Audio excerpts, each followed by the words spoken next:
Bon, il nous reste 13 matchs, 13 finales d'ici la fin de saison en Ligue 1.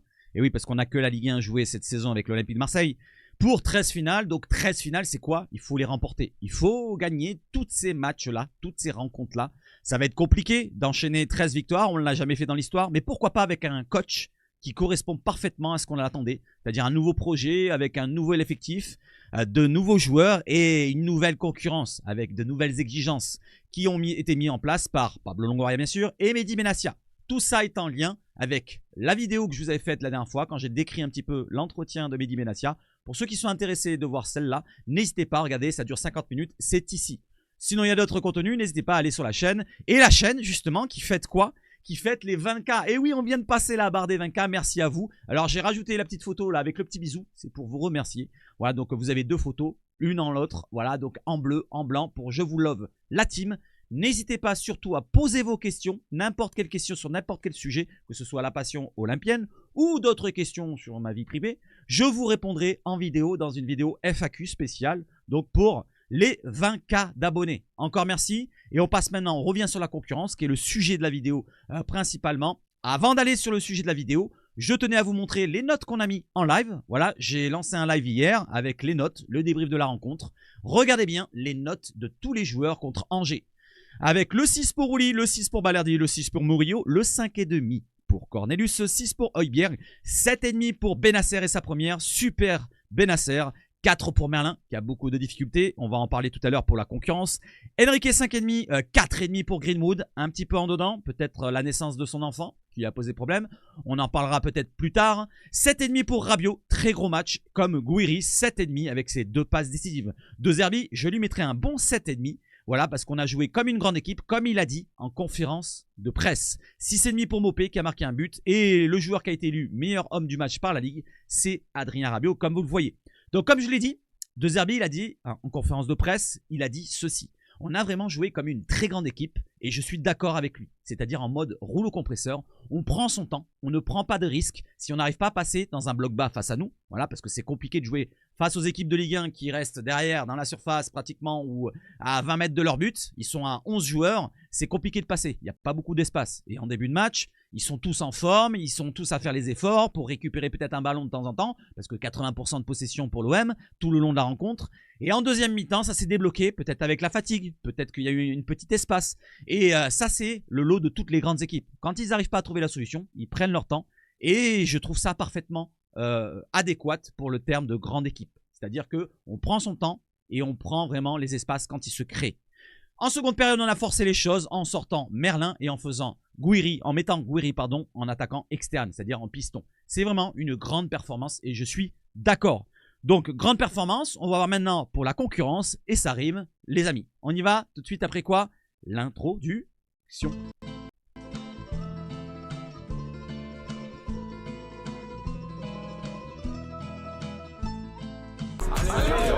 Et allez l'OM. Et tout d'abord, bon anniversaire à Murillo qui a 29 ans aujourd'hui, oui, puisqu'il est 23h08 à l'heure où je vous fais la vidéo, donc il n'est pas encore minuit. Il a encore 29 ans et 0 jour. Donc je vous mets la vidéo de tous les joueurs qui vont passer. Je crois qu'il y en a quelques-uns, je crois qu'il y a Rongier qui va passer. Donc on fête l'anniversaire de Murillo. Voilà Rongier qui passe et qui le félicite voilà, pour ses prestations peut-être. Voilà Rongier qui n'est peut-être plus malade. Voilà, on espère qu'il soit plus malade. Pour cette concurrence au milieu qu'on parlera, qu'on abordera tout à l'heure. Donc voilà, il va faire son discours. On va pas regarder en entier parce que ce qui nous intéresse avant tout, c'est quoi? C'est le sujet de la vidéo, la concurrence et le mercato. Parce qu'il y a un peu de mercato avec le départ de Valentine Carboni qui quitte l'Olympique de Marseille. Blessé de longue date au genou, donc il ne reviendra pas sur le terrain, il ne reviendra pas avec l'OM, il ira du côté de l'Inter pour se remettre en forme. Le milieu de terrain argentin quitte l'Olympique de Marseille. Après discussion entre les dirigeants de l'Inter et de l'OM et le joueur, la résiliation anticipée du prêt de Valentine Carboni a été actée d'un commun accord. Bonne continuation à toi, Valentin. N'hésitez pas à lui souhaiter bonne chance, même s'il n'a pas joué beaucoup. On lui souhaite quand même bonne chance. On l'a vu que 100 minutes, on aurait espéré le voir plus. On n'aura pas vu son talent à l'OM. Donc bonne chance à toi, Valentine. On enchaîne avec une piste pour cet été peut-être. Jean-Philippe Mateta. On en parlait, pas comme des rumeurs, mais plutôt comme des idées dans nos lives, voilà, dans mes lives, pardon, que je lance parfois comme ça, où on piste des joueurs comme ça, on regarde vite fait les fiches. Et Jean-Philippe Mateta est la cible déjà de l'Atlético Madrid, mais on descend un petit peu pour voir qui est intéressé. Mateta, sous contrat à Crystal Palace, donc en PL, Première Ligue, jusqu'en juin 2026, a une valeur marchande de 20 millions d'euros. On en a déjà parlé. Cependant, l'Atlético Madrid chercherait à négocier un transfert pour un montant plus élevé. Donc ça a monté au-delà des 20 millions. Compte tenu de ses performances et de sa concurrence avec d'autres clubs comme le Bayer Leverkusen et l'Olympique de Marseille. Donc l'Olympique de Marseille est intéressé pour recruter, pourquoi pas, Mateta. Alors, peut-être que c'était que cet hiver, pardon. Peut-être que cet été, on va viser du plus lourd et je l'espère encore. Même si c'est un très bon attaquant. Il a prouvé en PL. Pour l'instant, au très très haut niveau, en Ligue des Champions ou en Europa League, on ne l'a pas trop vu. Mais au moins en PL, il s'est imposé. Il marque la dizaine de buts chaque saison depuis quelques saisons. Donc ça serait un renfort de poids pour notre attaque avec un profil totalement différent de ce qu'on a là. C'est-à-dire c'est un joueur qui fait, comme vous voyez en bas, là c'est marqué 1m92, qui n'est pas lent non plus. Voilà, il est vachement mobile pour un joueur de cette taille-là. Il pourrait nous apporter dans ce rôle-là de pivot, de profondeur, de jeu aérien et d'efficacité parce qu'il marque des buts. Donc on va voir, on va suivre ça de très près. Je vous tiens au courant, on ne sait jamais s'il y a une autre information ou une rumeur qui tombe pour le petit mercato, même si ce n'est pas la période. Voilà les amis. Et on enchaîne avec autre chose maintenant et on passe sur le sujet principal, la concurrence. Malgré l'arrivée d'Ismaël Bennacer, l'OM considère toujours Valentin Rongier comme un joueur majeur. Et justement, De Zerbi les considère tous les deux au même niveau pour l'instant par rapport à l'équipe. Mais du côté de De Zerbi et les dirigeants qui sont convaincus que l'OM a besoin absolument d'une émulation. L'émulation, c'est quoi? C'est un sentiment de vouloir soit faire le même niveau, soit se surperformer ou faire un niveau supérieur. C'est-à-dire d'élever le niveau de l'équipe. Entre joueurs de haut niveau pour tirer le maximum de l'équipe. On veut surélever le niveau ou alors rester au même niveau. Donc c'est pour cela qu'on a recruté des joueurs comme Bennacer qui vont quand même lever le niveau de l'équipe, je pense. Regardons maintenant du côté des postes qui sont en concurrence actuellement pour les prochaines rencontres. Et oui, parce que la prochaine rencontre, c'est samedi contre Saint-Etienne, mais on ne sait pas pour quel poste on va concurrencer pour l'instant. Je vais vous les montrer tout de suite. Alors, pour les concurrences, on a en défense, comme je vous l'ai dit, en plus ça rime, on a le poste de droite Murillo. Est-ce que ça va être Murillo qui sera titulaire? Normalement, je pense que oui. Ou alors Luis Felipe Ramos, s'il est apte, bien sûr. À gauche, nous avons Kondogbia, Cornelius, pourquoi pas Luis Felipe Ramos, aussi à gauche. On va voir ça tout à l'heure pour la concurrence. Du côté du milieu de terrain, nous avons le milieu de terrain axial avec Højbjerg, Rongier, Bennacer, principalement en concurrence. Il y aurait aussi Nadir, mais on va principalement mettre ces trois joueurs-là en concurrence. Côté gauche, en piston, pour l'instant, on pourrait mettre Henrique à gauche, mais on va parler juste de Merlin et de Dedic. Je mets out Garcia, on n'en parle pas, on parle juste de Dedic et de Merlin.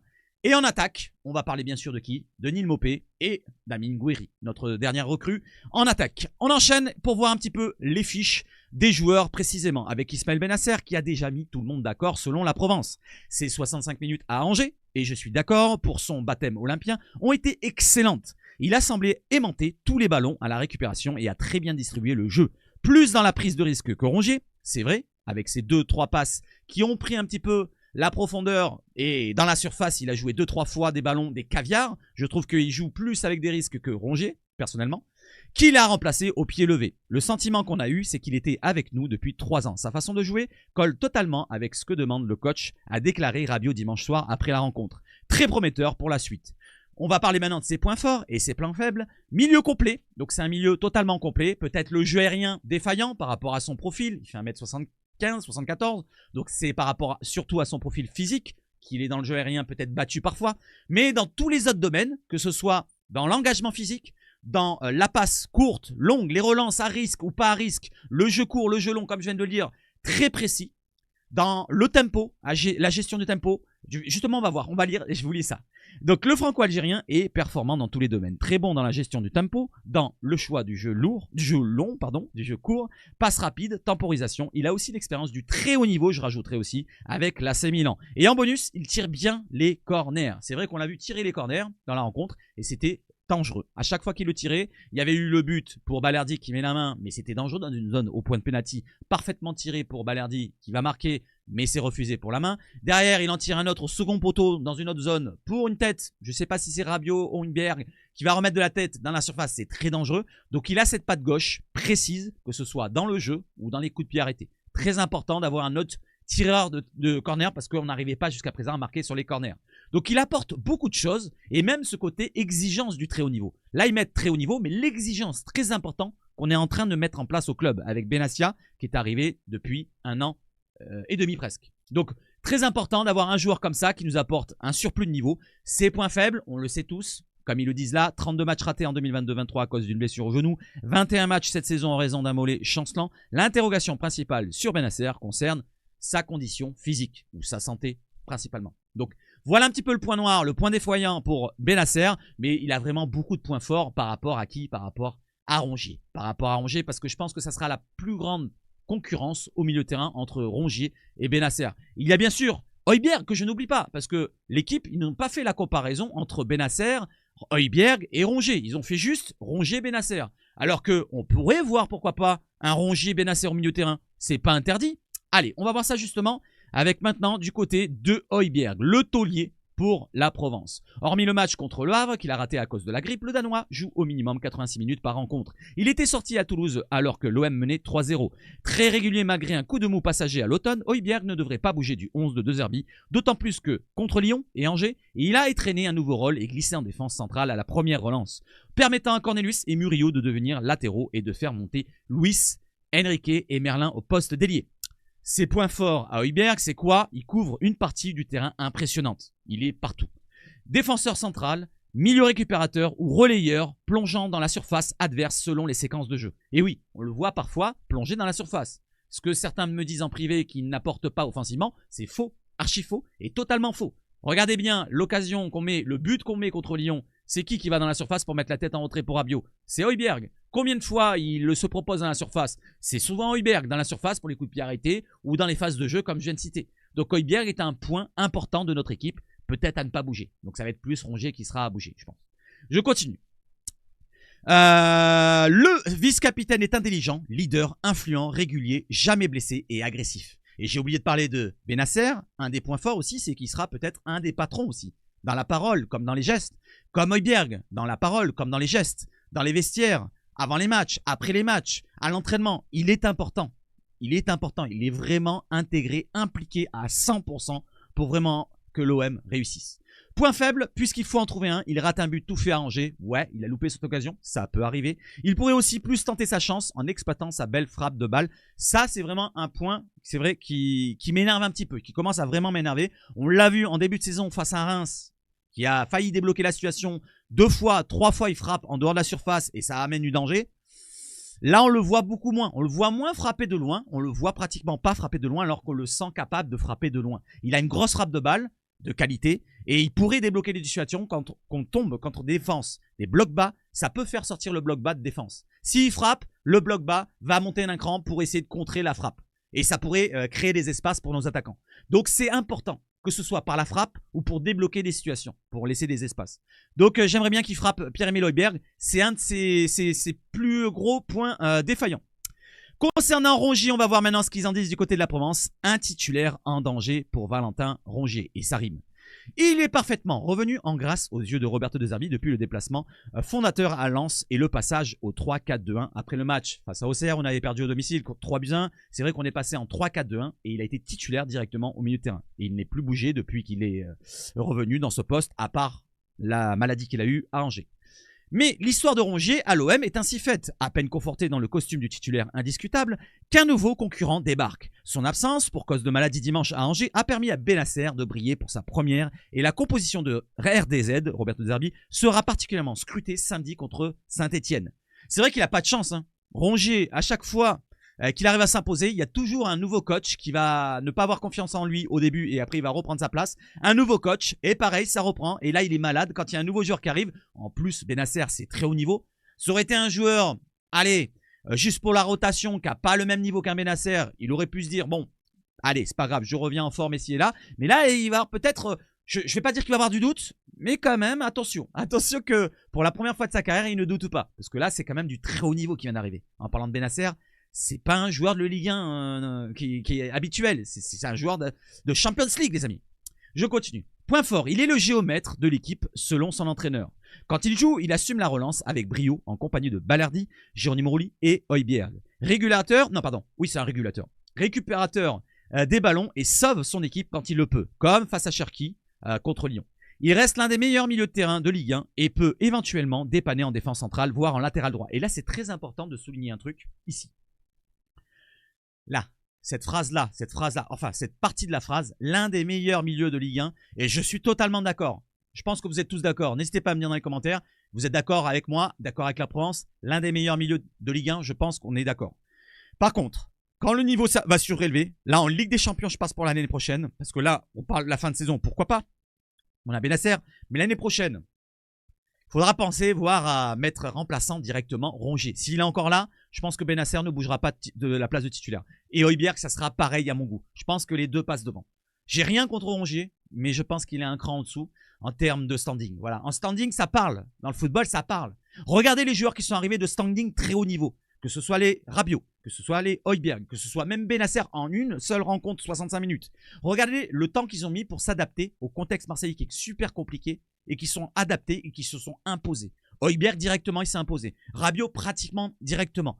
Pareil pour Benasser, même si on va attendre de voir dans le temps. Mais regardez la différence avec des joueurs qui arrivent comme Brassier, comme Eli Wahi, comme Ismaël Koné, comme d'autres joueurs. Je ne parle pas des Jonathan Rowe ici et là, c'est jeune. Mais c'est des joueurs qui n'ont pas le vécu, le côté aguerri au très haut niveau, l'expérience de savoir ce qu'il faut faire sur le terrain ou même en dehors. Et là, les Benasser, les Højbjerg, les Rabiot, c'est ce niveau-là qu'il faut pour l'OM. Si on veut passer un cap, c'est par ce niveau-là. C'est pas des joueurs de Ligue 1 bateau, voilà, qu'on va prendre à Brest ou je sais pas où. Donc avec ces joueurs-là, je parle de Benasser, on va passer un cap. Je termine pour Rongier, donc qui sera dans la rotation. Je ne dis pas qu'il faut l'écarter à Rongier, mais il faut le mettre dans une rotation cette année pour finir la saison. Parce que Benasser, il revient tout doucement dans le rythme, il n'a pas encore à 100% les 90 minutes. Mais quand il sera au top, ça risque de chauffer et cirer un petit peu la banquette. Mais il y aura besoin d'un joueur de remplacement. Et en plus, c'est un joueur très intelligent. Donc ça peut dépanner aussi en Ligue 1. Même l'année prochaine, il pourra dépanner en Ligue 1. Parce qu'il y aura 3 matchs dans la semaine, parfois avec la Coupe de France, la Ligue des Champions et le championnat quand on aura ces 3 matchs à jouer. Ou alors il y aura 2 matchs si on se fait éliminer en Coupe de France comme d'habitude depuis 89. Ça commence à me casser les couilles ça. Mais on en parlera une autre fois pour la 89. Je ferai une vidéo spéciale pour les abonnés qui soutiennent la chaîne. Point faible. Les points faibles de Valentin Rongier, même pour lui qui a toujours fini par s'imposer, la concurrence actuelle pourrait être un obstacle de taille, de très grande taille. Peut-être l'obstacle rédhibitoire pour sa carrière olympienne. Parce que n'oublions pas, il arrive en fin de contrat, fin de saison prochaine, 2026. Il arrive, il lui reste 1 an de contrat. N'oubliez pas ce qu'avait dit Pablo Longoria, je ne garde pas de joueurs qui n'ont qu'1 an de contrat. Soit il prolonge, soit il est vendu, il part dans un autre club, ou soit il est écarté à la Memba. Donc là, il y aura un choix à faire du côté de Rongier. Soit il reste à l'OM, voilà, il est attaché à l'OM à 100% et il ne veut pas découvrir l'étranger comme il avait dit lors de son message la dernière fois. Il veut vraiment rester à l'OM et finir sa carrière à l'OM parce qu'il arrive à 31 ans bientôt. Soit il part, voilà, parce qu'il n'y aura pas d'autre choix. Voilà pour Rongier. Mais par contre, s'il reste à l'OM, ça va être compliqué pour s'imposer. Je lui dis directement. Donc Valentin, si tu me regardes, je t'aime beaucoup. Like, partage, abonne-toi. Mais par contre, ça va être compliqué pour toi. On pourrait parler de Nadir aussi si vous voulez. Nadir qui est dans les petits papiers du coach. J'avais fait une vidéo spéciale pour Nadir pour ceux qui sont abonnés péculièrement. Mais je l'avais mis dans les abonnés simplement. Regardez là. Nadir, sa chance à saisir. Il a saisi sa chance. Il a du temps de jeu. Voilà, malgré qu'il revient de blessure. Malgré que ce ne soit pas un choix de taille comme Benasser, Højbjerg, Rabiot. Mais c'est un joueur qui a eu sa chance et qui l'a saisi de temps en temps. Il a fait de bonnes rentrées. Mais de bonnes rentrées. Quand il est titulaire, c'est beaucoup plus difficile pour lui. Je vous lis juste les points forts et les points faibles. Ses entrées en points forts sont presque toutes intéressantes et toniques. Il peut aussi jouer un cran plus haut. Là, par contre, il a une polyvalence qui est intéressante. Je parle de Nadir. On l'a vu contre Angers. Il rentre, il récupère 1, 2, 3 ballons et il a beaucoup d'impact dans ses contacts, dans ses duels. C'est très important. Quand il rentre, il a de l'envie. Ça, c'est très important et c'est pour ça que De Zerbi l'aime bien, je pense. Derrière, il a aussi une qualité technique aussi. On va la mettre en avant. Là, il ne le met pas dans les points forts, mais il a un bon pied gauche, une bonne patte gauche. J'aime beaucoup sa patte gauche à Nadir. Donc, s'il continue dans ce domaine-là, il aura un laps de temps de jeu pas important parce qu'il y aura Benasser et je viens de vous les citer, Højbjerg dans cette place-là. Je ne parle pas des autres joueurs devant, hein. Je parle juste de ces places-là. Mais il aura un peu de temps de jeu. Voilà, il y aura une rotation qui va se faire comme Rongier. Hein. De toute façon, ça va être comme Rongier, un cran plus bas, bien sûr. Parce qu'il n'a pas l'expérience, il n'a pas l'importance. Le côté leadership de Rongier, j'ai oublié d'en parler, qui est important. Donc pour Nadir, il a des points faibles aussi, c'est quand il est titulaire. On l'a vu, ça a été difficile. La première mi-temps contre Lyon, ça allait à peu près. Voilà, parce que tous les autres, ils avaient du mal à trouver la solution. Comme je vous l'ai expliqué, Lyon a joué comme Angers. Lyon a joué en bloc bas, ils nous ont attendus, on les a dominés. Mais il n'y a pas eu énormément d'occasions en première mi-temps, je parle. Deuxième mi-temps, ça s'est débloqué avec la fatigue et surtout avec un joueur qui est rentré, c'est Gouiri, qui a déboulonné déboulonné, oui, je le dis, débloqué la situation plutôt, qui s'est placé en pointe avec Greenwood qui est recalé et ça a tout changé. Voilà, après on a écrasé les Lyonnais, plus ou moins on va dire, dans les occasions et dans le résultat. 3-2, c'est un écrasage total. Ses points faibles quand il est titulaire, donc il a du mal, que ce soit contre Lyon, contre Strasbourg, il reste très inférieur à ses concurrents au milieu. Alors, c'est un petit peu sévère de leur part de dire très inférieur. Il reste inférieur, oui, très inférieur, c'est quand même assez sévère je trouve. Il reste Kondogbia aussi en solution, ou Rabiot, mais Rabiot est placé un cran plus haut, on n'en parle pas. Par contre, Kondogbia, on va en parler pour quel poste? Pour la défense. Et oui, parce qu'il est en concurrence en défense. Donc ça, on n'en parle pas maintenant. Et voilà pour le milieu, je pense avoir tout abordé. Maintenant, on enchaîne avec d'autres postes. Il y a un autre poste, avant de passer sur la défense, c'est aussi les pistons. J'en parlais, et les pistons, nous avons 2 joueurs en concurrence. Je ne parle pas d'Enrique, je ne parle pas de Lirola, parce que je ne sais pas où il est, s'il est au bar ou à droite à gauche. Mais en tout cas, on va parler de ces deux-là. Donc Amar Dedić qui a fait une entrée très tonique contre Angers. Franchement, 2-3 ballons. Il a fait 2 dribbles, dont un où il a accéléré sur le côté gauche, il obtient un corner et il harangue les supporters olympiens. Donc c'est un joueur qui semble bouillant directement, qui n'a pas peur, qui est insouciant. Il est jeune, il a 22 ans, mais il a une petite expérience supplémentaire à Quentin Merlin. Ça, c'est un rajout de points forts de la part de Dedić. Alors certes, il ne connaît pas la France, il ne connaît pas la Ligue 1, il ne connaît pas la langue, il ne connaît pas le contexte marseillais, mais on dirait que le contexte marseillais, si son entrée c'est comme ça contre Saint-Etienne et qu'il rentre ou qu'il est titulaire directement, qu'il a la même envie, le même engagement, et s'il est là, je pense que le contexte marseillais, ça va pas lui faire peur à ce petit jeune bosnien qui m'a fait une très bonne impression. Voilà, très bonne impression. Donc on a franchement Gouiri qui fait une très bonne impression, Benasser qui fait une super impression, et là on a une petite Dedić qui fait une très bonne impression. Il manque plus que le quatrième qu'on parlera après, et on va parler aussi de Gouiri, vous inquiétez pas. Donc quant à Merlin, Amar Dedić, légers avantages à Merlin. Donc je reviens sur le milieu de terrain. Pour moi, vous avez compris que Rongier sera en 3e, je pense. Voilà, il y aura une rotation entre les 3. Je parle de Benasser, Højbjerg et Rongier. Il y aura une rotation entre les 3 sur cette fin de saison. L'année prochaine, ça bougera. Je pense que Rongier passera en 3e directement. Et Nadir qui aura peut-être un petit peu de temps. Voilà un petit peu pour le milieu de terrain. Pour les latéraux, pour les pistons, surtout côté gauche. Quant à Merlin, Amar Dedić, léger avantage selon l'équipe pour Merlin. Alors, pour l'instant, je vais dire que je suis quand même un peu d'accord. Même si, bon, peut-être qu'il va avoir un doute. Si la prochaine prestation est aussi un petit peu moyennasse, autant moyennasse de la part de Quentin Merlin, surtout sur la fin de match où il perd un petit peu les pédales, ou même quand il est en fin d'action, parce que c'est surtout en fin d'action, il manque de lucidité. Je dirais que c'est surtout son point faible, c'est sa lucidité. Quand il doit faire un centre précis pour les attaquants, quand il doit frapper au but, il manque cette efficacité de lucidité. Sinon dans le jeu, il se propose beaucoup, on le voit beaucoup, énormément toucher le ballon. Il a une qualité de passe dans le jeu qui est intéressante. Il a plus de 90% dans toute la saison de précision de passe. C'est pas rien.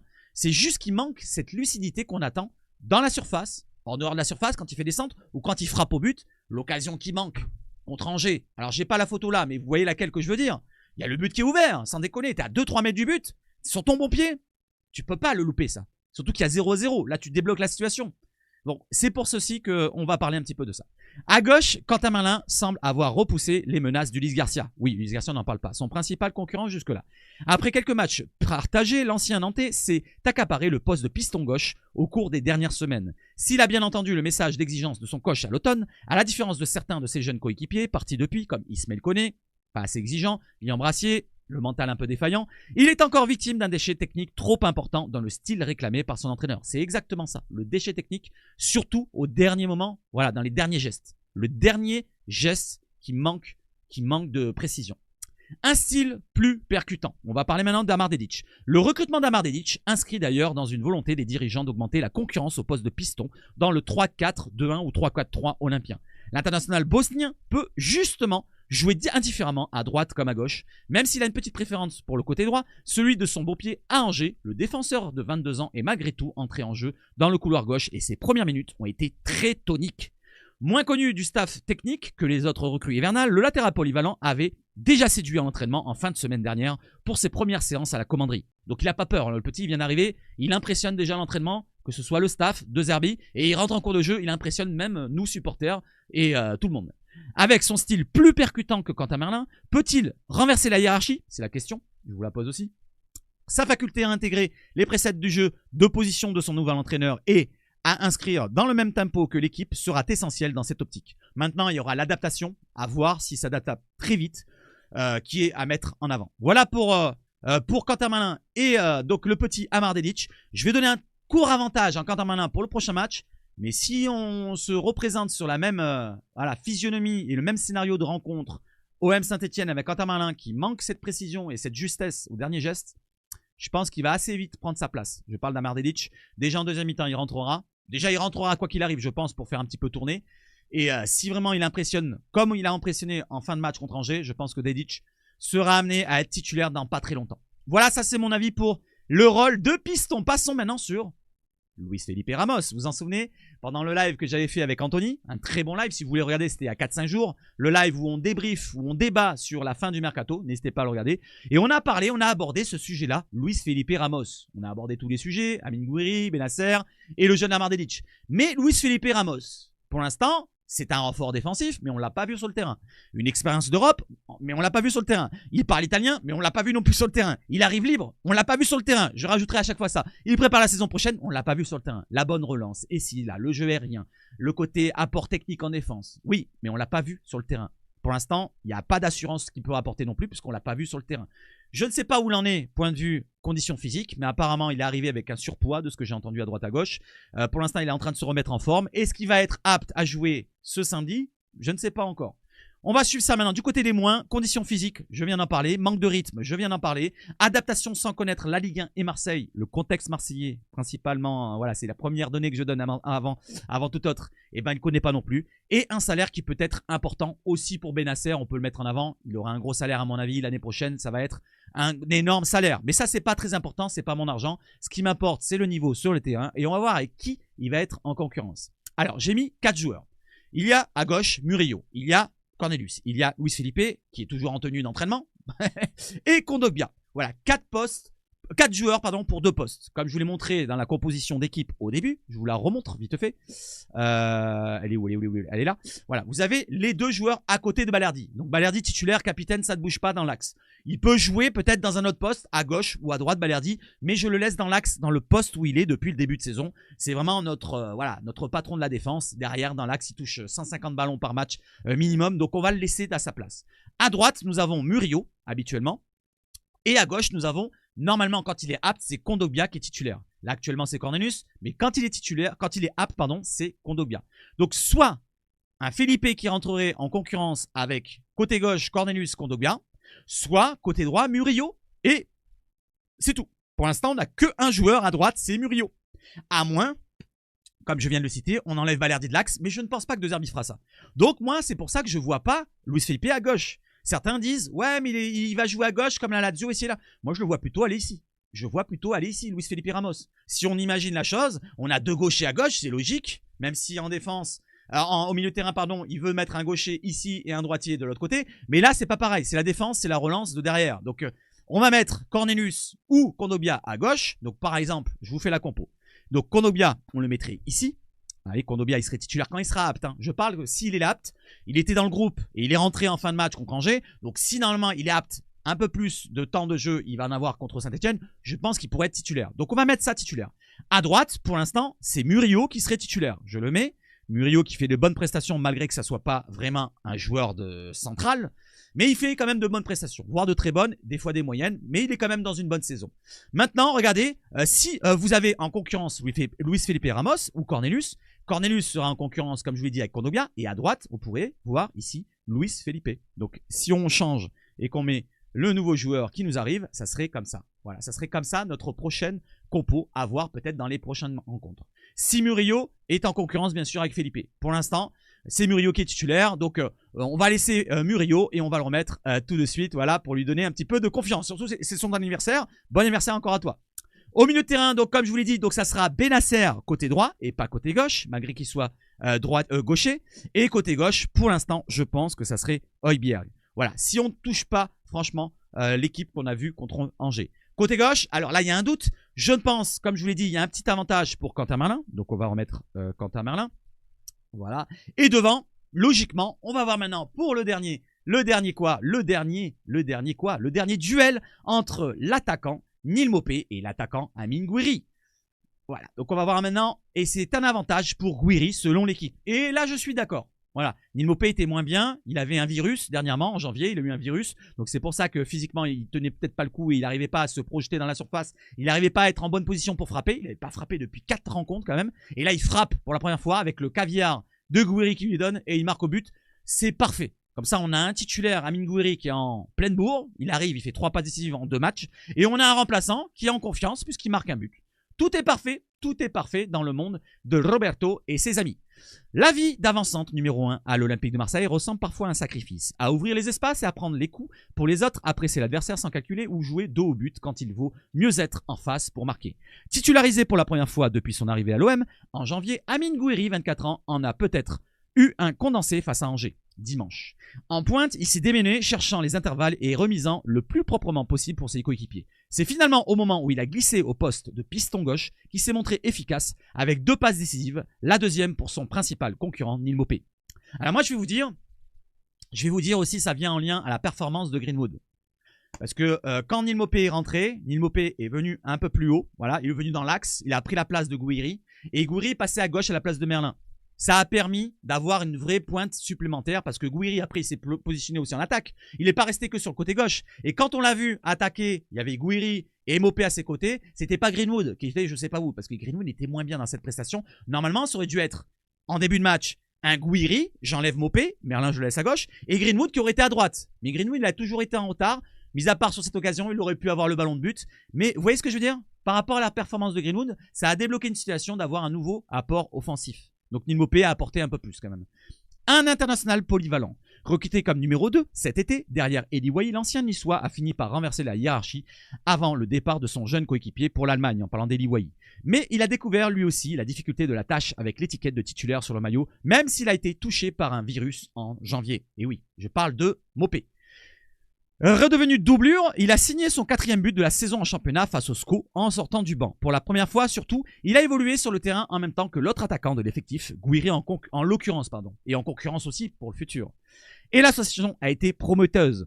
L'international algérien est polyvalent, capable de jouer sur les postes offensifs, les 3 postes même, mais aussi en piston gauche, à l'image de Luis Enrique à l'opposé. De Zerbi a désormais l'embarras du choix. Alors, je sais pas si vraiment je mettrai un Gouiri à la place de Merlin côté gauche.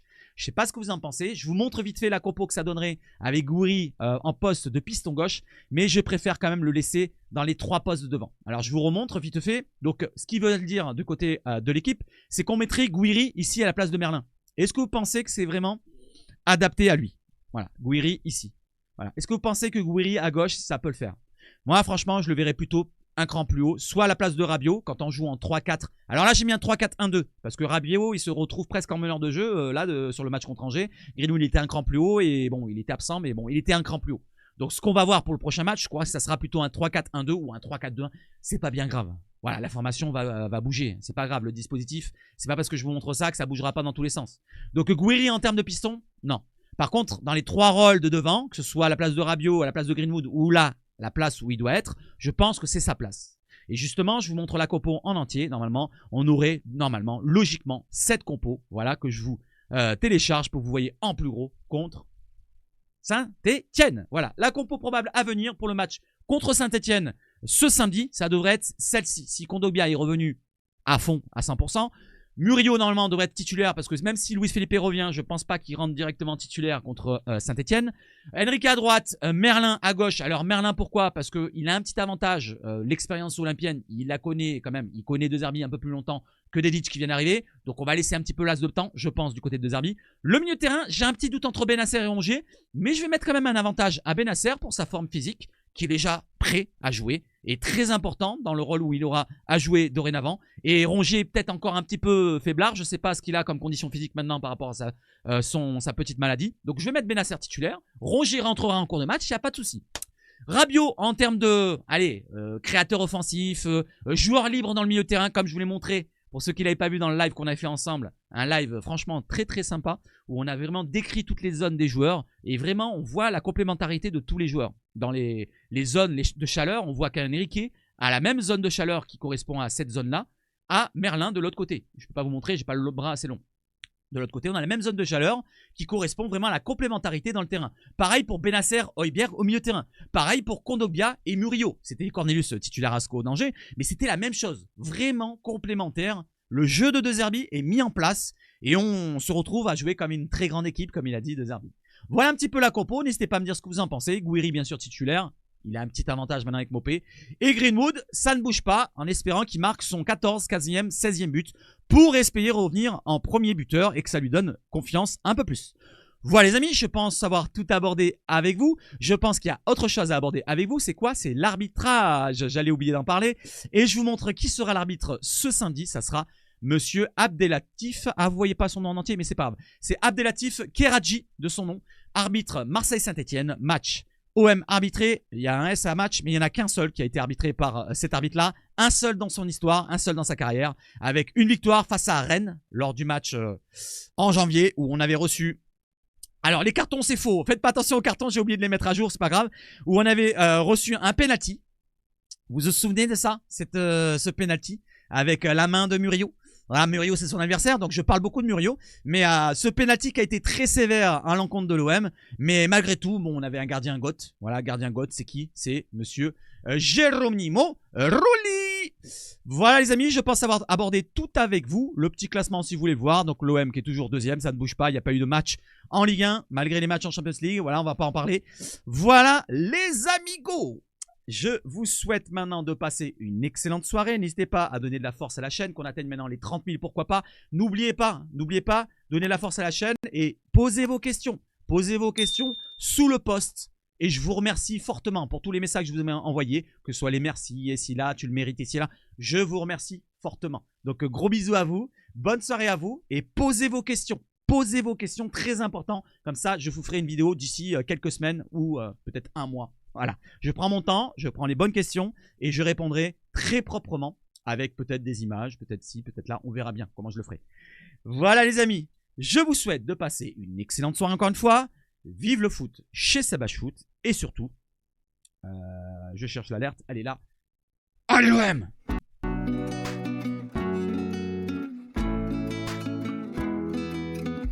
Allez, ciao, ciao, ciao.